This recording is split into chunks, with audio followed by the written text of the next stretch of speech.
होळी रे होळी आणि पुरणाची पोळी. हीच मऊ लुसलुशीत अशी पुरणपोळी आज आपण करणार आहोत, तीही खास टिप्स आणि ट्रिक्स देऊन. नमस्कार, कोकण कन्या चॅनलवर मी पूनम आपणा सर्वांचं मनापासून स्वागत करते. तर या मऊ लुसलुशीत पुरणपोळीसाठी लागणारं साहित्य आता आपण पाहून घेऊया.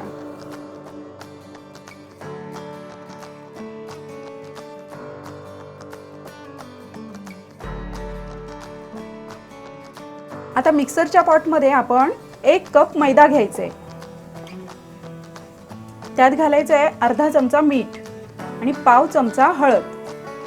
आपण 1 कप मैदा घेतलेला आहे, तर त्याला बरोबर अर्धा कप पाणी लागणार आहे. तर ह्याच्यातच आपण अर्धा कप पाणी घालून घ्यायचे.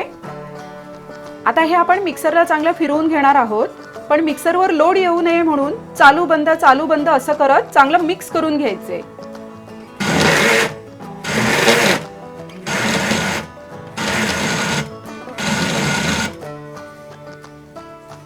हे बघा, हे असं होताना तुम्हाला दिसेल. अजून एक थोडा वेळ आपल्याला तसं चालू बंद करत करून घ्यायचे. आपल्या हाताला थोडं तेल लावून घ्यायचे आणि आता बघूया आपण आपलं पीठ झालंय की नाही. हे पहा, ही अशी कन्सिस्टन्सी यायला पाहिजे, म्हणजे आपलं पुरणपोळीचं पीठ तयार झालंय. यामुळे काय होतात, पुरणपोळ्या अगदी मऊ लुसलुशीत होतात.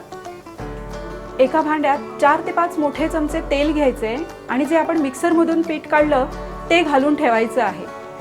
हे पीठ ह्या तेलात आपल्याला जवळपास 1 तासभर तरी ठेवायचं आहे. याच्यामुळे काय होतं, पीठ छान मऊ होतं आणि आपल्या पुरणपोळ्या अजिबात फाटत नाहीत. आपण पाव किलो चणा डाळ घेतलेली आहे, म्हणजेच ती 1.25 कप होते. आता हीच चणा डाळ आपण 3 ते 4 वेळेला स्वच्छ धुवून घ्यायची आहे. आपण आता स्वच्छ धुतलेल्या डाळीमध्ये त्याच्यात तिप्पट असं पाणी घालायचं आहे. तिप्पट पाणी म्हणजे अंदाजे 1 लिटर पाणी होतंय. आता ह्याच्यात पाव चमचा हळद घालायची. आता आपण याला 4 ते 5 शिट्ट्या काढून घ्यायच्या आहेत. आता एक भांडे घ्यायचे, त्याच्यावर आपल्याला चाळणी ठेवायची आहे. आता ह्याच्यात आपण कुकरमध्ये शिजवलेली डाळ चांगली गाळून घ्यायची आहे. या डाळीतलं संपूर्ण पाणी चांगलं निथळून घ्यायचं आहे. ती थोडी थोडी अशी चमच्याने हलवली की त्यातलं पाणी चाळणीतून खाली येईल. आता जाडबुडाच्या पातेलीत आपण ती शिजलेली डाळ घेतलेली आहे. गॅसची फ्लेम आपली हाय वर आहे. आता पाव किलो चणा डाळीला आपण पाव किलो गूळ घालायचंय. ह्याच्यातच घालायचंय पाव चमचा मीठ. आता हे चांगलं आपण मिक्स करून घ्यायचे.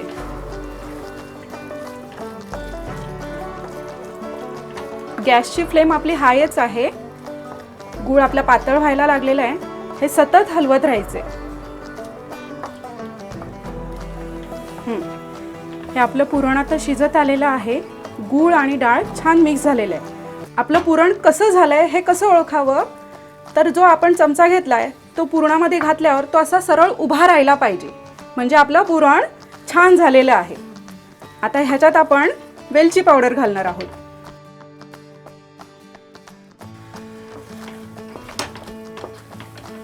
चांगलं मिक्स करून घेऊया. पुरणाचा मस्त वास यायला लागलेला आहे. आता आपण गॅस बंद करूया. आपण शिजवून घेतलेलं पुरण मिक्सरच्या पॉटमधून थोडं थोडं करून चांगलं बारीक करून घ्यायचं आहे.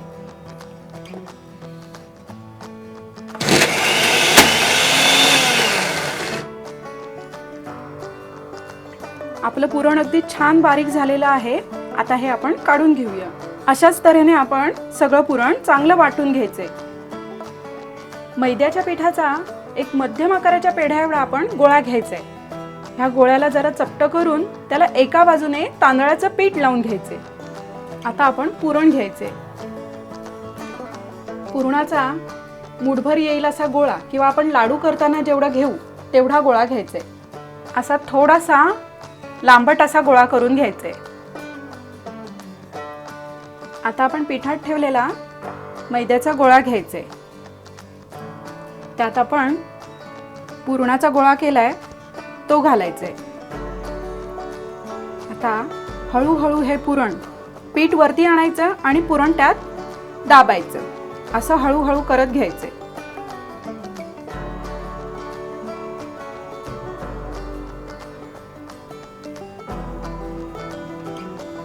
पीठ जर हाताला चिकटतंय असं वाटलं तर हाताला थोडं पीठ लावून घ्यायचं. मोदकासारखं छान असं मिळून आणायचं आणि त्याचं तोंड बंद करायचे. आता परत एकदा थोडासा पिठाचा हात घेतला आपण, ह्याला आता व्यवस्थित दाबून घेऊया.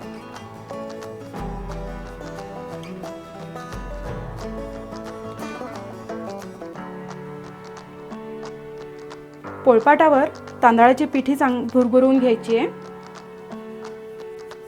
आता ह्याच्यावर आपण हा गोळा ठेवायचा, लाटण्याला थोडंसं पीठ लावायचं आणि अगदी हळूवार लाटायला सुरुवात करायची.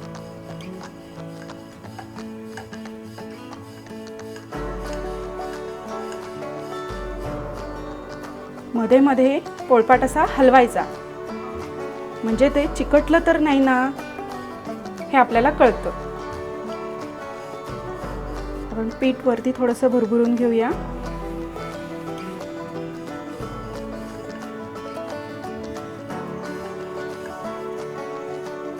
आता एका मऊ फडक्याने हे वरची पिठी अगदी अलगदपणे पुसून घ्यायची आणि लाटण्यावर ही पोळी अगदी अलगद अशी गुंडाळून घ्यायची.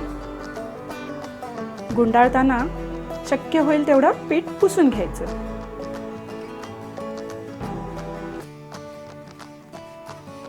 आणि ही पोळी लगेच आपल्याला तव्यात टाकायची आहे. ही पोळी आता आपण लाटण्याच्या साहाय्याने तव्यात घालून घ्यायची. गॅस आपला मीडियम टू लो मध्ये आहे. एक अर्ध्या मिनिटात आपण एक चमचाभर तेल असं वरती लावून घ्यायचे आणि एक चमचा तेल आपण बाजूनेही घालून घेणार आहोत. आता ही पोळी आपण पलटून घेऊया.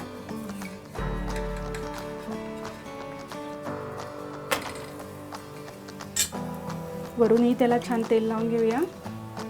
आता ही पोळी न्यूजपेपरवर आपल्याला काढून घ्यायची आहे. अशी न्यूजपेपरवर काढून घ्यायची आणि ही पोळी उजव्या हातात धरून पलटी टाकायची आणि ह्याची घडी घालून घ्यायची. आता ही पोळी आपण काढून घेऊया.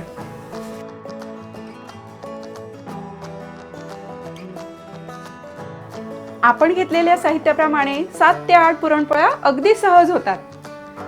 तर तुम्ही ह्या रेसिपीप्रमाणे पुरणपोळ्या नक्की करून पहा आणि त्या कशा झाल्यात मला कमेंट करून नक्की सांगा. धन्यवाद.